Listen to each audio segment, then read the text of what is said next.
Rick Laurie has been fly fishing in northeastern Tasmania since he was 10 years old. Some of his favourite spots were on the South Esk River. You could catch fish pretty much any time, anywhere, any stretch of the river. But he rarely fishes the South Esk now. Long stretches of the stream that just appear to be barren, don't hold fish. The South Esk is Tasmania's longest river. Alongside it are farms, forestry plantations, mines and fish hatcheries. Data from years of monitoring shows the river is significantly impaired.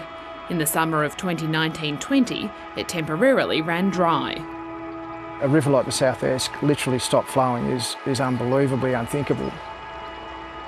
Water scientists believe the South Esk stopped flowing because of a combination of low rainfall and extraction for irrigation.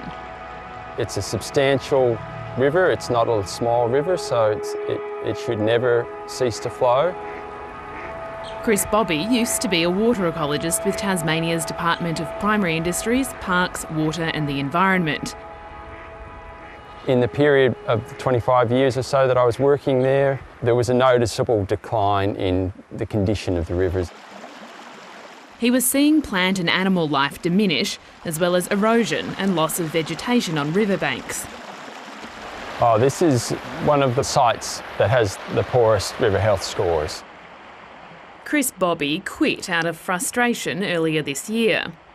In a nutshell, I felt like the department was not fulfilling its duty of care to maintain river systems and the health of the river systems in the face of water developments.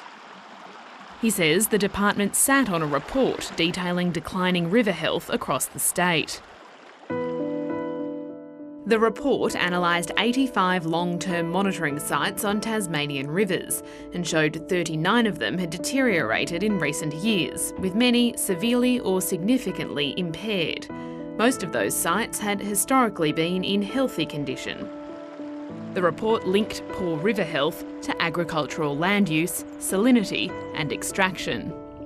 It wasn't necessarily a good news story. The department wasn't prepared to release it to the stakeholders or the public.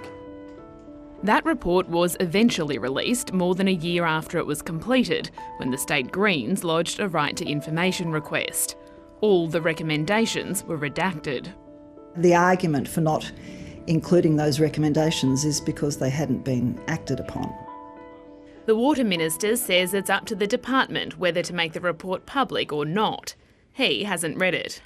In terms of the report, I'm aware of parts of that report, and of course there are parts of that report that are of a concern. Now the Tasmanian government is pushing ahead with ambitious growth plans for industries heavily reliant on fresh water, including aquaculture and renewable energy.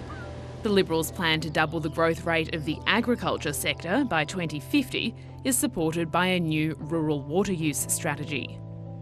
The only way that we can have agriculture increase in value tenfold by 2050 is to suck the rivers dry, basically.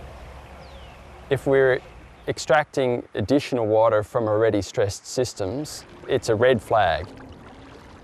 The government says the rural strategy incorporated information from the redacted River Health Report.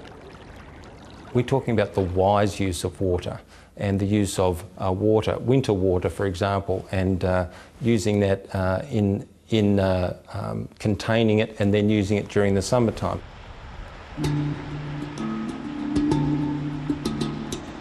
John Gooderham is a freshwater ecologist focused on one of the best indicators of river health, water bugs.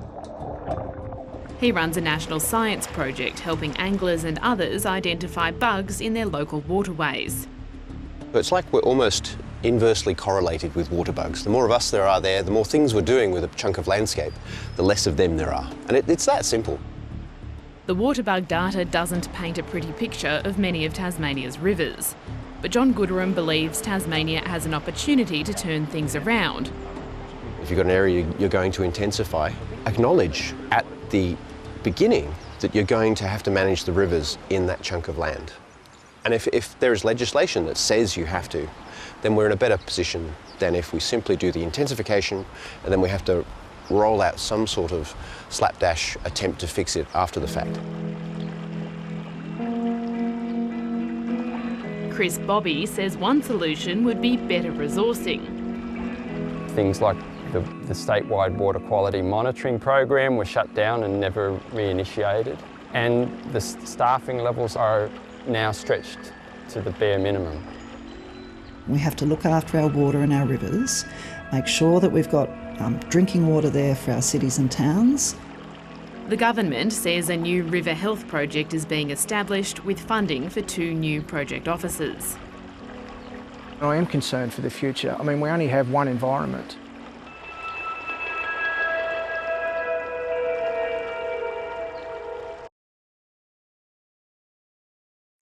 Hi, I'm Lee Sales. Thanks for watching this story. If you'd like to watch more of 730's stories, they are on the left of your screen. And tap on the button below to subscribe and get the latest from ABC News.